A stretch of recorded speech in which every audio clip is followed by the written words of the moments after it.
7 hari sudah 8 petambang yang terjebak di lubang emas tambang ilegal di Desa Pacurendang, Banyumas, Jawa Tengah. Pencarian pun akhirnya dihentikan dengan berdasarkan SOP. Sejak awal operasi, belum ada tanda-tanda 8 korban bisa dievakuasi. Faktor alam disebut menjadi kendala operasi penyelamatan. Hasil evaluasi kita, korban dinyatakan hilang ya. Karena dari kondisi alam maupun hal-hal lain yang sudah kita sampaikan, tingkat kesulitan maupun dari hal-hal lain seperti kita lihat dari air, dari bau ya, jadi ya kita sudah bisa kesimpulan korban itu kondisinya seperti apa, dan kita sendiri menyatakan hilang. Penghentian evakuasi korban ini membuat keluarga korban sedih. Mereka hanya bisa berdoa dan melakukan tabur bunga di tempat para korban yang dinyatakan hilang. Semuanya yang tergabung di evakuasi ini saya ucapkan terima kasih banyak. Sampai saat ini saya dari hari pertama, dari hari Rabu sampai hari ini saya ikut dalam evakuasi ini. Mudah-mudahan almarhum semuanya yang 8 orang diampuni segala dosa-dosanya, diterima amal ibadahnya. Meski dihentikan, polisi tetap melanjutkan penyidikan kasus tambang emas ilegal itu.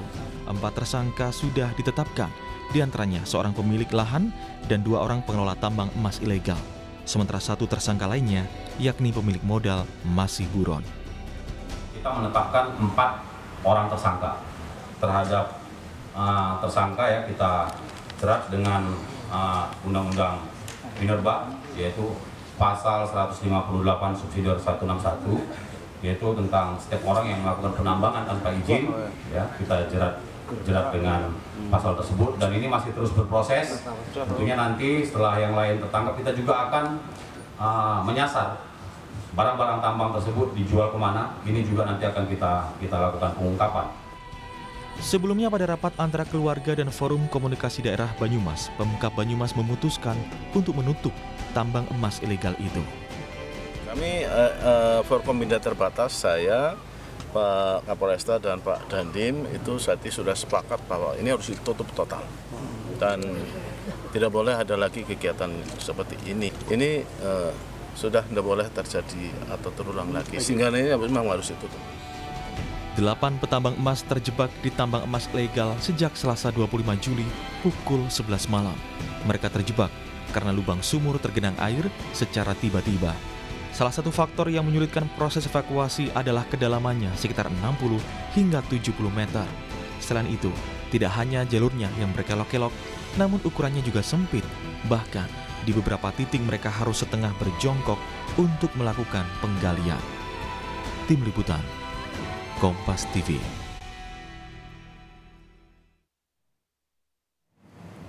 Sudah 8 petambang emas yang terjebak dalam lubang galian di Banyumas, Jawa Tengah akhirnya dinyatakan hilang. Apa sebenarnya cerita di balik tambang emas ilegal tersebut? Pagi ini kita akan bahas dengan Pak Karipto, selaku Kepala Dusun Tajur. Sekaligus Pak Karipto ini adalah juga seorang petambang emas. Selamat pagi Pak Karipto. Selamat pagi. Terima kasih Pak Karipto sudah bergabung bersama kami. Pak Karipto, mungkin agar kita memiliki pemahaman bagaimana keadaannya di sana Pak Karipto, mengenai tambang emas, khususnya tambang yang kemarin akhirnya menjadi tempat peristirahatan terakhir dari 8 petambang tersebut, ini asal-usulnya bagaimana dan kesehariannya seperti apa di sana Pak Karipto? Ya, asal-usulnya kan itu saya punya teman yang namanya Basuki Rahmat dari Haji Barang, itu beli lahan di kampung saya. Ya, dari Basuki, atas nama Basuki itu silaturahmi ke rumah saya, bilang mau dibikin sawahnya itu dibikin kolam arwana. Tapi dengan perkembangan waktu, warga masyarakat mengetahui bahwa dalam proses pekerjaan bikin kolam arwana itu ternyata batuannya dibawa pulang, diangkut dengan kendaraan. Sehingga warga masyarakat kami curiga dan melaporkan pada saya. Sehingga kami kirim warga masyarakat untuk menyelidiki bahwa yang bersangkutan atas nama Basuki itu apakah betul bikin kolam arwana atau batuan-batuan itu dibikin apa begitu. Ternyata setelah diketahui itu adalah ditemukan pertambangan emas, sehingga warga masyarakat kami rame-rame ikut juga menggali di sungai yang di sebelah tanahnya Pak Basuki. Seperti itu awalnya. Berapa lama itu? Berapa lama yang lalu? Itu tahun 2014. Oke, itu baru dimulai begitu ya. Jadi sebenarnya bahwa ada kandungan emasnya itu baru diketahui sekitar 9 tahun yang lalu ya Pak ya? Sebelumnya enggak? Iya. Sebelumnya enggak. Ya cuman ada beberapa orang yang mendulang di pinggiran Sungai Datar itu memang ditemukan butiran-butiran emas.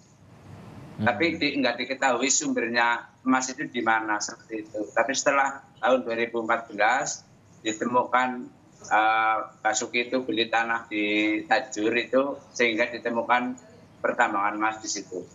Ada berapa banyak titik Pak yang sekarang dipergunakan untuk menambang emas? Untuk saat ini kurang lebih sekitar yang lagi proses mulai dan sudah ada hasilnya itu sekitar 30-an. 30-an. Ini semua oleh warga atau ada perusahaan khusus?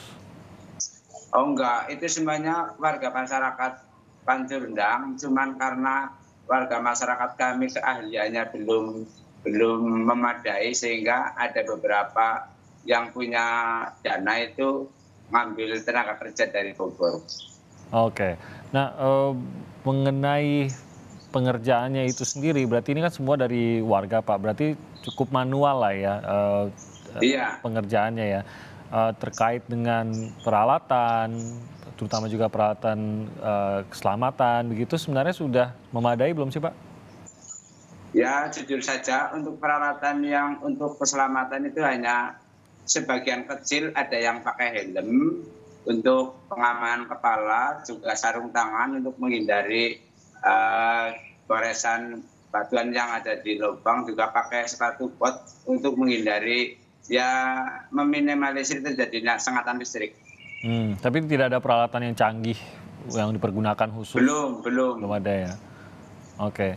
Bapak sendiri, Pak Karito sendiri seorang petambang juga ya Pak ya? Saya bukan petambang, cuman saya naruh orang untuk ikut usaha di tambang itu. Oh oke. Berarti ada pekerja yang menambang untuk Bapak gitu ya? Iya, betul. Oh, produksinya memang lumayan ya Pak ya? Sehingga bisa muncul sampai 30 titik gitu? Ya, jujur saja ya alhamdulillah dengan adanya pertambangan rakyat, ekonomi di wilayah kampung kami ya ada kenaikan sampai 100%, yang dulunya paling pendapatan 100.000 bisa hasilnya naik 100% jadi 200.000. Jadi tapi bisa dibilang ekonomi di dusun tersebut bergantung pada pertambangan emas kah atau hanya menjadi salah satu sumber penghasilan saja? Itu tergantungan pada pertambangan itu, karena warga masyarakat kami itu kurang lebih sekitar di 3 RW itu, masing-masing RW kan ada penduduk sekitar 700, 1.900, itu ketergantungan di pertambangan rakyat. Jadi cukup ini berpengaruh pada ekonomi ya. Kalau proses penambangannya sendiri Pak, apakah kalau kita tahu kan ini bisa mencapai 80 meter, ini biasakah atau mungkin ada yang lebih dalam lagi dari itu sudah menggali? Setahu saya hanya itu yang paling dalam, yang di tempat kemarin ada korban. Oh itu yang paling dalam, yang lainnya masih jauh dari itu ya Pak ya? Yang lainnya masih paling kedalaman 25, 30 begitu. Nah ini kan berarti banyak warga ya Pak ya yang ikut bekerja di sana ya? Warga setempat maksudnya? Oh ya, banyak warga yang jadi tukang langsirnya, yang kerja di pengolahan jadi tukang olahnya, juga ibu-ibu kalau lagi musim kemarau itu banyak yang mengutin material-material yang berceceran untuk menambah pendapatan juga. Wah, khususnya warga yang sampai harus masuk menambang ke dalam itu, mereka menurut Bapak sudah betul-betul memahami resikonya belum ya Pak ya? Dan apakah ada menuntut juga adanya mungkin pengamanan keselamatan yang lebih yang lebih terjamin bagi mereka? Ya setahu saya dari mereka para pekerja tambang itu ya paling cuman sepatu bot, sarung tangan, pakai helm. Tapi maksudnya sudah tahu bahwa resikonya seperti apa yang terjadi pada 8 petambang ini? Oh ya sudah tahu. Makanya kalau warga masyarakat kami di Dusun Tajur itu belum ada yang punya nyali keberanian masuk ke dalam sampai 60 atau sampai 70, paling kedalaman 30, 25. Nah, menanggapi apa yang terjadi, peristiwa yang terjadi yang merenggut 8 nyawa ini, bagaimana ini mempengaruhi para pekerja yang lainnya?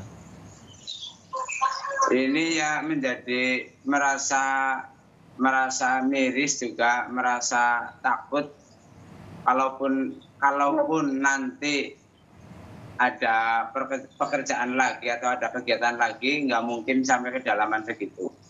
Tapi masih terus berkegiatan ya Pak ya? Ya, untuk sementara karena ini kan masih dalam proses penegakan hukum, warga masyarakat kami taat dengan hukum dan siap merobohkan bedeng-bedeng yang ada untuk saat ini. Nah, terkait dengan itu, bagaimana tanggapannya? Karena tadi kita juga mendengar bahwa ada rencana semuanya akan ditutup. Kegiatan yang sama ini tidak akan diperbolehkan lagi di situ.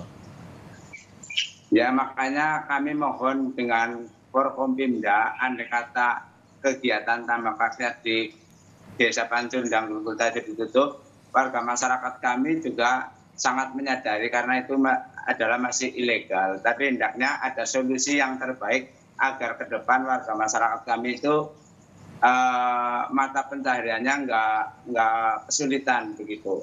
Karena warga masyarakat kami sudah ketergantungan dengan pertambangan rakyat yang ada di desa kami. Apa tuh Pak solusinya mungkin untuk bisa tetap mendapatkan pendapatan mungkin dari warga desa, dari Pak Karipto sendiri sudah terpikir kalau memang sampai tambang ditutup akan seperti apa bantuan ataupun baik itu dukungan ya untuk mencari penghidupan yang baru, sumber penghidupan yang baru itu seperti apa Pak?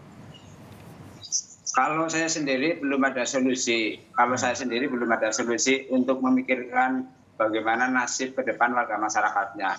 Tentunya bagi pemangku-pemangku kebijakan di kabupaten yang bisa memikirkan nasib warga masyarakat kami yang cukup banyak menggantungkan hidupnya di pertambangan itu. Syukur-syukur karena urusan izin pertambangan rakyat kan itu ada di provinsi, syukur di provinsi ataupun di tingkat pusat bisa mengambil kebijakan-kebijakan yang lebih baik lagi. Untuk sementara bagaimana Pak warga memenuhi kebutuhan mereka selagi tidak bisa menambang ini?